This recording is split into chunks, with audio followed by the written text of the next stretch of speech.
Gak akan berani, apalagi berani sumpah palsu. Mas, jangankan istrinya untungnya modalnya aja belum pulang, padahal udah ada apa? Untung kan, tapi dia berani mengatakan sumpah seperti itu. Itu naudzubillah, gimana nggak bangkrut coba? Ini contoh, ada yang bisnis nggak di sini? Ada yang punya warung nggak? Ini apapun bentuknya bisnis, ini dia nih.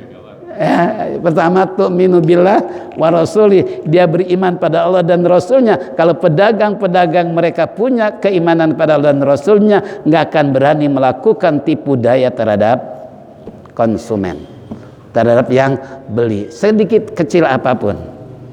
Ya kita ambil contoh, kenapa sih orang-orang dulu walaupun cuman dagang istilahnya katakanlah daun singkong, dagang singkong, dagang ubi, dipikul dari Klender ke Senen. Ya, karena waktu itu saya suka ceramah di Jatinegara. Sebutannya engkong, umurnya 80 tahun. Baca bismillah sampai waladolin satu napas. Coba, terkenal dengan apa? Imam apa kereta Argo Bromo. Berarti kan kereta paling cepat ini. Umurnya 80 tahun. Setelah saya ceramah, Kong, luar biasa, suaranya enak, napasnya panjang. Apa sih rahasianya, Kong? Dia cerita tuh, gini Ustadz, bisa aja nanyanya gitu. Bukan, aneh masih muda, suara aneh nggak sanggup seperti itu. Tapi engkong kadar bismillah sampai waladolin satu napas. Apa dia bilang? Gini Ustadz, engkong kan dulu masih mudanya nih, dari semenjak bujangan tuh itu dagangnya tadi daun singkong, ubi, singkong dari Klender jalan ke Senen. Coba bayangin, oh pantas dalam hati napasnya kuat, tenaganya pakai terus tiap hari. Yang kedua lagi, udah zaman istilah transportasi mobil motor, engkong dibeliin ame anak gak mau, pengen pakai tetap sepeda. Nah, dulu sebelum kebeli sepeda jalan kaki Klender sama apa? Senen, bayangin bolak-balik kayak apa? Kita naik motor aja kayaknya pegel banyak ke Klender karena macet gitu kan. Tapi dia jalan kaki. Dalam hati ya Allah, engkong pantas sekali itu, napas engkong panjang. Kenapa? Rupanya tenaganya dia apa?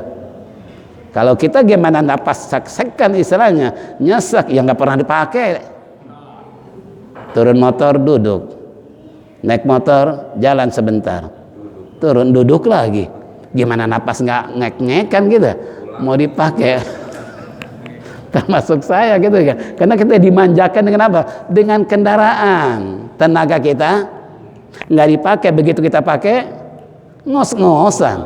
Makanya orang-orang daerah kayak apa? Saya pernah ke Palembang, ada ibu-ibu kurang lebih udah 70 tahun umurnya. Itu kalau dari Palembang kan daerah kampungnya nih, itu daerah pegunungan. Itu si ibu luar biasa, dia menjaga kebunnya yang jauh dari kota Palembang. Nah, saya ini kalau dia pagi di atas bawa apa? Tempat air. Kemudian di sini pakai bambu airnya. Di sini bawa bambu, di sini bawa, coba turun naik umur 70 tahun, di kepala ditaruh kanan kiri kanan, bawa di belakang pakai bambu air. Coba saking sulitnya pada saat itu air. Saya pikir ya Allah, ini ibu kuat banget bu. Kok ibu kuat sih? Saya jangankan bawa-bawa, jalannya aja nggak kuat. Turun naik gunung gitu kan. Kenapa? Kembali tenaga selalu dipakai. Kalau kita itu kan karena tenaganya nggak pernah.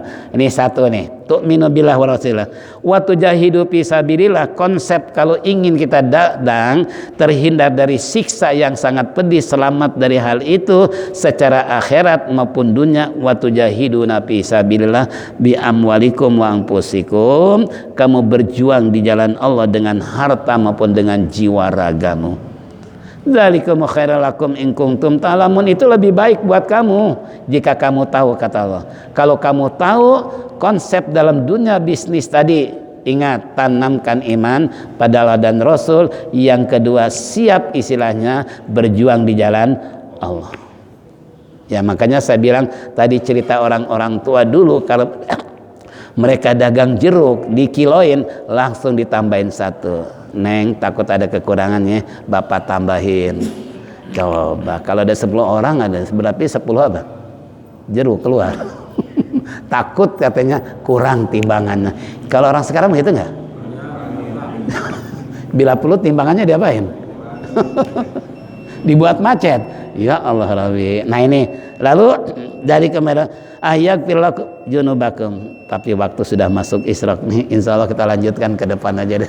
Karena masih panjang ayat ini yang mendalilkan tentang konsep di dalam cara berdagang atau berniaga. Makanya siap-siap aja yang tukang dagang nih ngaji terus nih supaya benar kita tahu konsepnya kayak apa sih kan gitu. Mudah-mudahan Allah panjangkan umur, sehat walafiat, dan baca dijadikan ilmu yang bermanfaat, nah sehingga kita bisa istiqomah dalam ibadah, kemudian mati dalam keadaan husnul khatimah. Allahumma aghfiratuka min dzunubina wa rahmatuka arja indana min a'malina. Allahumma hdina bihudaka waj'alna mimman yusari'u fi ridhak wa la tuwallina waliyan siwak wa la taj'alna mimman khalafa amra wa asaf wa hasbunallahu ni'mal wakil ni'mal maula wa ni'man nasir la haula wa la quwwata illa billahil aliyyil azim. Rabbana atina fid dunya hasanah wa fil akhirati hasanah wa qina adzabannar. Wassallallahu ala Muhammad wa ala alihi wa sahbihi ajma'in. Da'wahum fiha subhanakallah summa tahiyyatun fiha salam wa akhiru da'wana alhamdulillahi rabbil alamin. Kita tetap dengan tauhid, faliyatafadhal masyaallah.